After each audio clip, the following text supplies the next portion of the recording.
কামদুনি মামলা দ্রুত নিষ্পত্তি চেয়ে রাজ্য সরকার হাইকোর্টে আবেদন জানায়। একই আবেদন জানিয়েছে অভিযুক্তরাও। এই জোড়া আবেদনের প্রেক্ষিতে কামদুনির মতো স্পর্শকাতর মামলা দ্রুত শুনানি সম্পূর্ণ করে ফয়সলা জানানোর নির্দেশ দিয়েছে উচ্চ আদালত। যদিও এদিন ব্যাংশাল আদালতে কামদুনি মামলার প্রথম শুনানি প্রায় নিষ্ফলা রইল। প্রায় 2 ঘণ্টা শুনানির অধিকাংশ সময়ই অভিযুক্তদের আইনজীবীর একটানা সওয়ালে বেরিয়ে যায় বলে অভিযোগ। বিশেষত এহেন গুরুত্বপূর্ণ মামলার বিচার প্রক্রিয়ার ভিডিও রেকর্ডিং ও অভিযুক্তদের নিরাপত্তা সংক্রান্ত বিষয় তুলে লাগাতার সওয়ালকে আদালতের মূল্যবান সময় অপচয় বলেই মনে করছেন অভিযোগকারীদের আইনজীবী। এর জেরে বিচার প্রক্রিয়ার ক্ষতি হচ্ছে বলেই মনে করছেন তিনি। আজকে প্রায় 2 ঘন্টা মামলা হলো, মূল মামলার সঙ্গে যার কোনো সম্পর্ক নেই।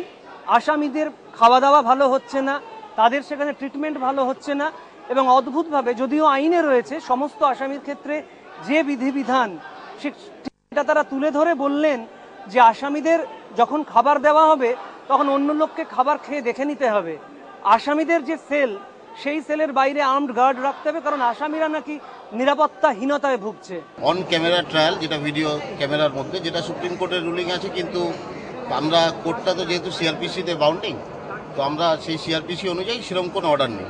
অর্থাৎ যেরকমভাবে ট্রায়াল করবার সেই জায়গায় যাই, ট্রায়ালটা সেভাবেই হোক। আমরা দ্রুত নিষ্পত্তি চাই, কিন্তু অভিযুক্তের পক্ষের আইনজীবীরা তারা বিভিন্নভাবে সময় নষ্ট করে এই কথাগুলো বলতে চেয়েছেন, কিন্তু আমরা সময় নিইনি। আমরা কোর্টের কাছে জানিয়ে দিয়েছি যে আমাদের বক্তব্য পরিষ্কার, প্রত্যেকে যে সুবিধে পায় ওনারাও সেই সুবিধে পাবেন। সিআরপিসির নিয়ম অনুযায়ী বিচার প্রক্রিয়ার ভিডিও রেকর্ডিংয়ে তেমন কোনো নির্দেশিকা নেই, তাই কামদুনি মামলার ভিডিও রেকর্ডিংয়ের প্রশ্নই নেই বলে জানিয়েছেন সরকার পক্ষের আইনজীবী। পাশাপাশি অন্যান্য বন্দীদের মতোই কামদুনি মামলার 8 অভিযুক্তের অতিরিক্ত নিরাপত্তায় প্রশ্ন ওঠে না বলে জানিয়েছেন তিনি। We have filed an application saying that commandos should be provided to the accused persons to keep them alive to face the trial. Our apprehension is that they will be killed.